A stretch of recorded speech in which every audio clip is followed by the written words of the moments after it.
Alright guys, what's going on? This is Liam here, and I just want to keep you guys updated on my progress. I'm basically 100% fixed. Everything in my feet is healed up nicely, and I'm just about ready to come back and start making videos again and proper posts. And you could probably seen that in my Instagram every now and again. I still, even though I've stopped making videos for a little while, I still get people messaging me and saying my tinnitus is nearly gone, my tinnitus is gone, here are some results, thank you so much. And so every now and again I kind of post those up, but I've got a backlog of them screenshot on my phone, so I'm going to just post them up, I think, on YouTube or on my Instagram. These are from people who are inside trying for tinnitus 3, and some people to just use the advice that I give out as well.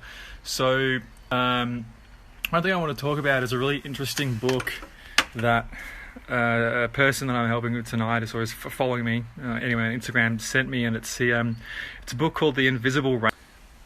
It's a bit of an older book, but it talks about electronics, and what it does is it talks about in the past, in the 1860s, when electronics used to be, sort of created through a friction machine, and electricity was so exciting, and people used to use it to cure things, and before eventually they realized maybe we shouldn't be electronically shocking people, it's not a good idea.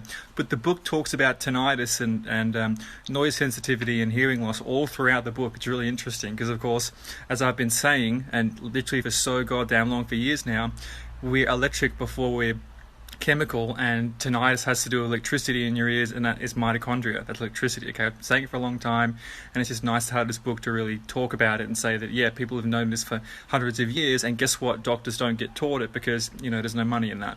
So it talks a lot about, back then in the 1800s, there was no electricity anywhere. There was no street lights, there was no Wi-Fi, there was no satellites.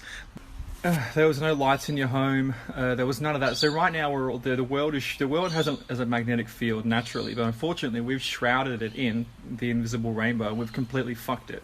You can't go anywhere in the entire world without having exposure to EMF. And I don't want to hear if it's ionized or non-ionized. Non-ionizing EMF, electromagnetic fields and frequencies, are still toxic. There's still radiation. They still dry out the mitochondrial water and fuck your brain and give you tinnitus. Okay.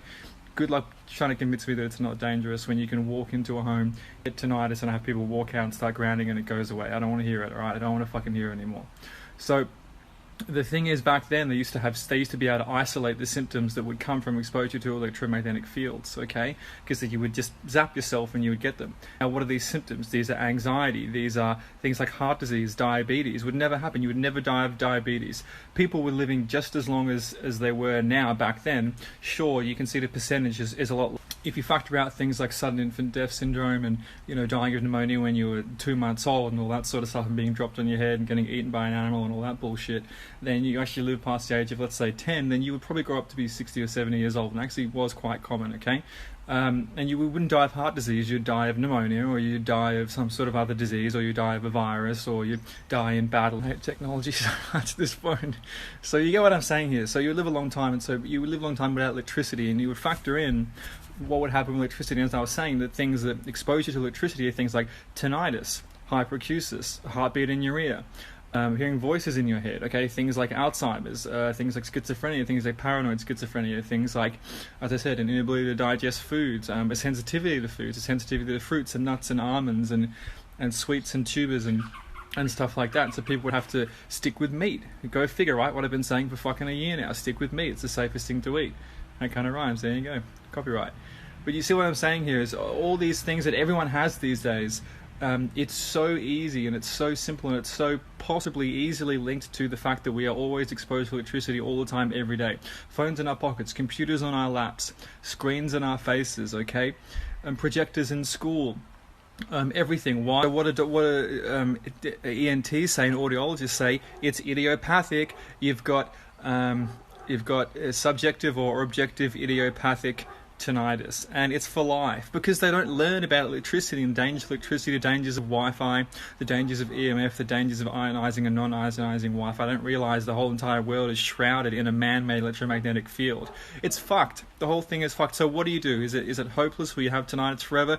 Well, first of all, once again, go through my fucking Instagram and look at the testimonials. Go on my YouTube and look at the testimonials. Look at my page that's advertising Triumph over Tinnitus 3. Look at the fucking testimonials, and now I've got more coming in, okay? It just never ends. What's one of the best things you can do to offset the damage done by electricity and Wi-Fi and ionizing and non-ionizing EF from touching screens? First of all, stop fucking using them. You're addicted to them. Look at the book in my story, okay? Get plugged out of Wi-Fi. Stop using Instagram. You don't need to use Instagram. Fucking send an email. If you need to work, okay, use one laptop and use it sparingly. Also, get a grounding mat, get a grounding sheet, get a grounding sheet for your bed. Go outside and ground, get sunlight, fix your mitochondria. What's electricity doing? It's ruining your mitochondria, okay? Remember, mitochondria are a foreign entity. 50 million years ago, us, a single cell organism, and the mitochondria bonded like this, and we created the beginning of what eventually became humans and all other species as well. So it's a foreign entity. Mitochondria has its own DNA. It's a different animal, and it'll work for us as long as we treat it well. And all it wants is to be left alone in regards to electromagnetic fields. That's all it wants, and it wants meat as well. People say, I literally went online and looked up something that somebody linked me, and it was how to have healthy mitochondria, and the number one food they recommended was almonds. I'm fucking sorry, but do you not realize that almonds are full of oxalates, and oxalates are plant defense mechanisms, and oxalates target your guys? Stop getting a Google education. Google's bullshit.